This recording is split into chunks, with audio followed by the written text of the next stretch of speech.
এক দেশে ছিল এক অপরূপ সুন্দরী রাজকুমারী। সে শুধু সুন্দরী নয়, ছিল ভীষণ সাহসী আর শক্তিশালী। তলোয়ার চালানো, ঘোড়ায় চড়া, যুদ্ধবিদ্যায় সে ছিল রাজ্যের সবার সেরা। কিন্তু সেই রাজ্যেই বাস করত এক ভয়ঙ্কর বিশাল সাপ। সাপটি এত বড় ছিল যে তার ছায়ায় গাছ ঢেকে যেত। রাত হলেই সে চুপি চুপি গ্রামে ঢুকত, হাঁস, মুরগি, গরু, এমনকি হাতিও খেয়ে ফেলত। গ্রামের মানুষ আতঙ্কে দিন কাটাতে লাগল।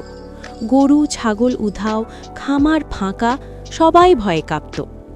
একদিন গ্রামের সব মানুষ রাজপ্রাসাদে এসে রাজকুমারীর কাছে বিচার চাইল। রাজকুমারী, আমাদের বাঁচান। রাজকুমারী চিন্তায় পড়ে গেল। কয়েকদিন পর এক ভয়াবহ ঘটনা ঘটল। সেই ভয়ঙ্কর সাপটি রাজপ্রাসাদের চারপাশে ঢুকে সব ঘোড়া খেয়ে ফেলল। প্রহরীরা কান্নায় ভেঙে পড়ল। এরপর আরেকদিন সকালে রাজকুমারী দেখল হাতিশালায় শুধু হাড় আর রক্ত পড়ে আছে। সে কান্নায় ভেঙে পড়ল আর সঙ্গে সঙ্গে রাগে আগুন হয়ে উঠল। রাজকুমারী তার প্রিয় সাদা ঘোড়া নিয়ে যুদ্ধের সাজে বেরিয়ে পড়ল বনের পথে। ঘুরতে ঘুরতে সে এক পুকুরের কাছে পৌঁছল। তৃষ্ণায় তার গলা শুকিয়ে গেল। সে ঘোড়াটিকে গাছে বেঁধে পুকুরে পানি খেতে গেল।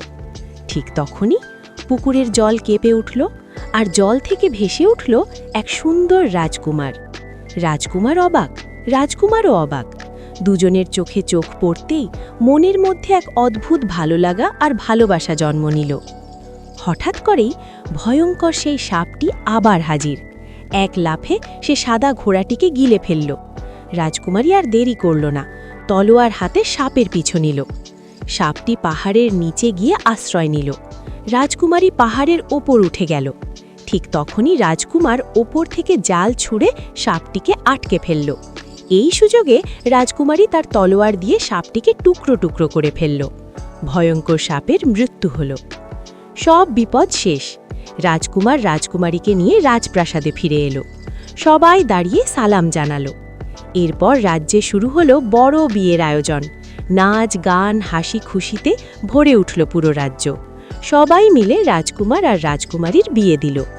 আর এইভাবেই সাহস, ভালোবাসা আর একতার জোরে গল্পটার হলো সুখের শেষ।